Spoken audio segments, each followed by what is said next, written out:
welcome to the class of the Sale of Goods Act 1930.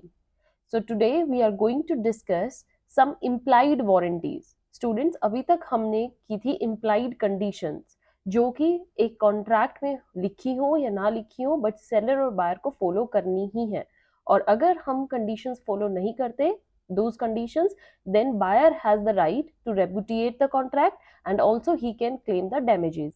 अब यहाँ पर अब हम पढ़ेंगे कुछ implied warranties.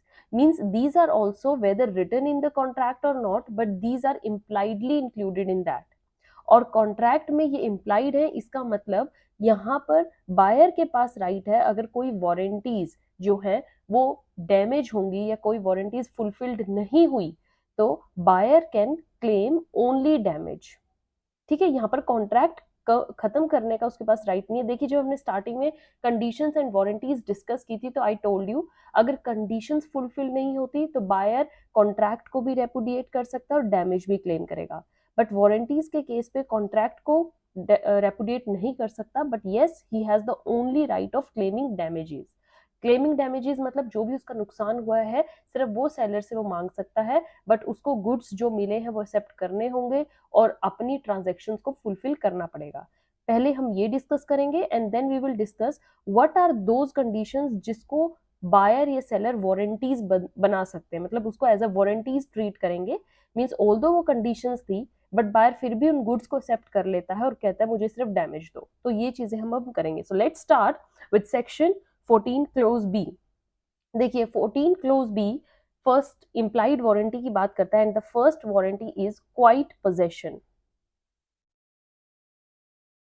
क्वाइट पोजेशन का क्या मतलब है? ये वारंटी क्या कहती है दैट कि कैसी भी कंडीशंस हो, कोई भी बात हो जाए, बट जो बायर है उसका जो राइट है वो पूरे वर्ल्ड के अगेंस्ट है और उसके राइट ऑफ इंजॉयमेंट को, मींस जो उसने गुड्स खरीद लिए हैं उस पर कोई भी थर्ड पार्टी आकर क्लेम नहीं कर सकती. That buyer has the right to enjoy, उसके इंजॉयमेंट को कोई भी रेपुडिएट या उसके इंजॉयमेंट में कोई बाधा नहीं डालेगा. सो क्वाइट पोजीशन का मतलब है that in every contract of sale unless there is an agreement, कोई उससे कॉन्ट्रैरी कोई एग्रीमेंट हुआ वो अलग चीज है, but in every contract there is an implied warranty. एक इम्प्लाइड वारंटी होती ही होती है क्या कि buyer shall have and enjoy quiet possession. Quiet possession means of enjoyment of having a good, using that goods according to his needs. So it is the warranty कि जो vendor है, vendor means यहाँ पर बात हो रही है seller की, seller shall not nor shall anybody means seller भी और anybody, anybody means any third person, ठीक है, who are claiming under the superior, जो ये कह रहे हैं नहीं नहीं इस पर हमारा टाइटल है, ये जो गुड्स आपने परचेज करे हैं, या under his authority, they can not interfere with the quiet enjoyment of the vendee. Vendee means buyer के इंजॉयमेंट में वो बाधा नहीं डाल सकते. सपोज कीजिए सेलर ने सामान दे दिया है बायर को, बायर परचेज करके घर ले आया, अब ये नहीं है डेली सेलर जाएगा ये तो तू मेरे से लाया था इस पे मेरा भी हक है. No, now you have passed the ownership to the buyer और अब बायर उसका ओनर है.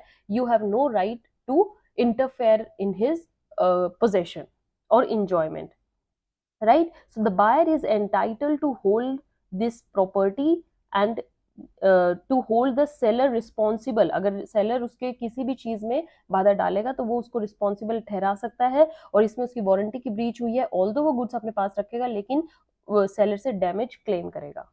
सो सपोज कीजिए मैं आपको एक एग्जांपल देती हूँ, Rowland versus Divall. Rowland versus Divall. तो इसमें क्या था बच्चे, जो प्लेंटिव था वो सपोज कीजिए मोटर कार लेकर आता है डिफेंडेंट से, मींस सेलर से. जो कार होती है वो turn out to be stolen property, वो किसी और की चोरी कार मिलती है. सपोज कीजिए ए ने एक कार है ये, ठीक है, ये कार बी को बेच दी है, पर बी लेके आने के बाद बी को पता चलता है कि ए ने ये कार चोरी करी थी कहाँ, सी से, तो ये एक चोरी की हुई गाड़ी है. सो अब क्या होता है, द प्लेंटिफ मींस जो बी है ये क्या करता है, अब इसको तो ये सी जब ओरिजिनल ओनर मांगने आएगा सी को तो देनी पड़ेगी उसको क्योंकि ओरिजिनल ओनर तो यही है, तो बी इसको ओरिजिनल ओनर को कार तो दे देगा. Now plaintiff was held entitled to recover the whole of the price जो उसने ए को पे किया था, कि तुम मुझे अब सारा का सारा प्राइस पे करो। ये नहीं कहेगा कि तुमने कुछ दिन तो कार का यूज किया है ना, नहीं, कार का यूज किया तो वो एज अ बायर था, वो उसका इंजॉयमेंट था। अब जबकि उसने कार किसी और की थी तो उसको वापस कर दी, अब बायर अपनी फुल मनी क्लेम करेगा ए से, and A is responsible to pay the whole amount to him. All right, now coming to the second thing, second implied warranty क्या होती है बच्चे, मतलब ये कॉन्ट्रैक्ट में हो ना हो ये फॉलो करनी पड़ती है, that is free from encumbrance, free from encumbrance. ये आपका सेक्शन 14 क्लोज सी है। एनकम्ब्रेंस मीन्स कि गुड्स पर कोई भी चार्ज, कोई इंटरेस्ट, कोई लाइन हो, कोई मोर्टगेज इंटरेस्ट हो, कि कोई भी चीज नहीं होना चाहिए। अगर सेलर बायर को कोई प्रॉपर्टी दे रहा है तो that must be free from all the charges. So this is the second implied warranty which says that goods shall be free from any charge or encumbrance in favor of any third party, okay, or known to the buyer before or at the time when the contract is made। जब contract बन रहा हो तो जो goods होने चाहिए वो किसी भी रीजन की वजह से चार्ज या उन पर कोई भी इनकम्बरेंस नहीं होना चाहिए, जो कि बायर को नहीं पता हो। अगर बायर को पता है तो ठीक है, इफ ही इज सेटिस्फाइड आप उसको दे दो, बायर को भी पता होगा कि इस गुड्स का ऑलरेडी चार्ज है, वो ठीक है। बट अगर बायर को बाद में पता चलता है then seller is responsible to pay all the damages to him. Suppose कीजिए a person has pledged his good and having taken them from the pledgee under some pretence sells their goods being subject to an encumbrance. ठीक है, क्या होता है कि ए ने अपना कुछ सामान गिरवी रखा हुआ है बी के पास, और समहाउ वो गिरवी सामान बी से ले आता है कुछ रीजन देके, और फिर वो सामान वो सी को दे देता है। ऑल्दो उस पे अभी भी चार्ज तो है बी का ही, तो वो दे देता है सी को। Now this warranty is broken and buyer में recover compensation if his possession is disturbed by the pledgee. अब सपोज कीजिए बी को पता चलता है कि ए ने मेरे से वो सामान लेकर गिरवी वाला सी को दे दे, वो सी के पास जाएगा और कहेगा ये सामान मुझे वापस दो, सी सामान दे देगा, बट सी का पूरा हक है, वो ए को कहेगा मेरा सारा पैसा लौटाओ, जिस वजह से तुमने मुझे सामान बेचा था उस पर ऑलरेडी चार्ज था, you are responsible to pay me all the money back. Right, so these are the two implied warranties, that first it must be free from encumbrance and second quiet possession। Now let's see what are those conditions जो कि already condition होती है but due to कुछ act party की वजह से वो warranties में convert हो जाती है। मतलब अब आप उसको as a warranty treat कर रहे हो, इसका मतलब आप contract को खत्म नहीं करना चाह रहे, आप just damage claim करना चाह रहे हो। So in certain situations a condition जो होती है that is reduced to the status of warranty, and now effect क्या होगा कि बायर अब अपना right to reject the goods lose कर देगा। अब वो गुड्स को रिजेक्ट नहीं कर सकता, he has to be content with just remedies of damages, वो सिर्फ डैमेज क्लेम कर सकता है, can not reject the goods. तो वो क्या क्या कंडीशंस है, first waiver by buyer, first is waiver by buyer, मतलब बायर खुद ही से ये कह दे कि मैं इसको एज अ वारंटी ट्रीट करूंगा, नहीं नहीं कोई बात नहीं गुड्स मुझे दे दो। जैसे मैंने आपको एक सेल ऑफ सैंपल दिखाया था, तो सैंपल सपोज कीजिए जो वो बल्क में गुड्स आए वो सैंपल से मैच नहीं करते थे, तो बायर के पास राइट है कि वो सारे गुड्स को रिजेक्ट कर सकता है, बट वो फिर भी कहता है कोई बात नहीं, सारे कोई नहीं, इतना बल्क में दोबारा क्यों वापस दूं, मुझे नीड है, मैं सारा रख लेता हूँ।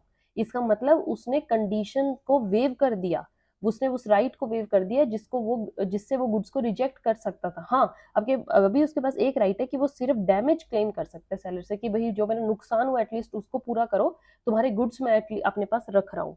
So where a contract of sale is subject to any condition जो कि फुलफिल होनी चाहिए थी सेलर द्वारा, लेकिन बायर ने उसको वेव कर दिया, वेव का मतलब इग्नोर कर दिया, okay, ignore the condition, and he elected to treat it as a breach of condition, but वो उस गुड्स को रख लेता अपने पास, he has therefore option to waive the breach, but वो अपने पास अगर गुड रख लेगा तो इसका मतलब कि उसने वेव कर दिया, नाउ जो वो कंडीशंस थी वो वारंटीज में कन्वर्ट हो गई। नेक्स्ट थिंग होती है acceptance of goods by buyer, acceptance of goods by buyer means जहां पर बायर के पास राइट्स था कि गुड्स को रिजेक्ट करने का, तो उसने फिर भी वो गुड्स अपने पास ही रख लिए, इसका मतलब फिर से उसने वारंटीज में ही उसको कन्वर्ट कर दिया। लाइक सपोज कीजिए कॉन्ट्रैक्ट ऑफ सेल है जो कि सीवियरेबल नहीं हो सकता, कुछ सामान ऐसा आया है जिसमें कि आप उसको अलग नहीं कर सकते, तो अलग नहीं कर सकते इसका मतलब क्या है कि कुछ ऐसा सामान था जो पूरा मिक्स था उसमें से अगर या तो आपके पास ऑप्शन है पूरा का पूरा रिजेक्ट करो या पूरा का पूरे को एक्सेप्ट करो। तो उसने क्या किया, पूरे सामान को एक्सेप्ट कर लिया क्योंकि उसमें से कुछ जो पार्ट उसका डैमेज था वो अलग नहीं हो पाया। तो वो क्या करेगा, अब उसके पास राइट नहीं है रिजेक्ट करने का। अब उसकी कंडीशंस वारंटीज में बदल गई और जो सामान डैमेज था या जो सामान मतलब उसके अकॉर्डिंग नहीं आया था क्वालिटी के अकॉर्डिंग, वो उसका सिर्फ डैमेज क्लेम करेगा। Okay, so breach of condition to be fulfilled by seller can only be treated as now breach of warranty and not as the ground of rejecting the grounds। thus जहां पर buyer goods को accept कर लेता है, इसका मतलब उसने उन गुड्स को एक्सेप्ट करके रिजेक्शन का ऑप्शन छोड़ दिया और सिर्फ वो गुड्स को ही क्लेम करेगा, डैमेजेस को, सॉरी। राइट बच्चे, so these are some conditions जिसको वारंटीज में कन्वर्ट किया जा सकता है। And earlier I told you what are the implied warranties. So with this part is also over of implied conditions, warranties, and I hope now you understood what exactly the conditions and warranties means। and in next session we will go with next sections जो बहुत important है। till then keep reading, keep revising, have a good day, thank you।